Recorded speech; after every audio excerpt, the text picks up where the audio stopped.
Hello mga amiga and miga. Ito na ngayon ang ating sliding invitation tutorial part 1. Nagugupit na ako ng ating design from our free template. Available dyan sa comment section. Tignan nyo na.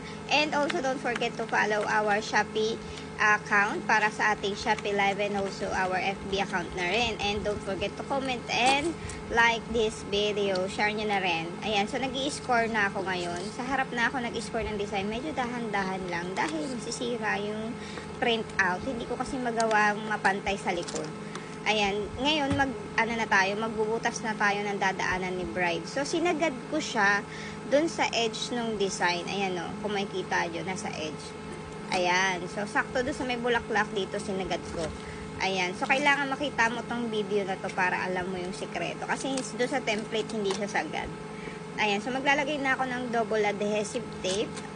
Kasi envelope, envelope type to. See ya in part 2.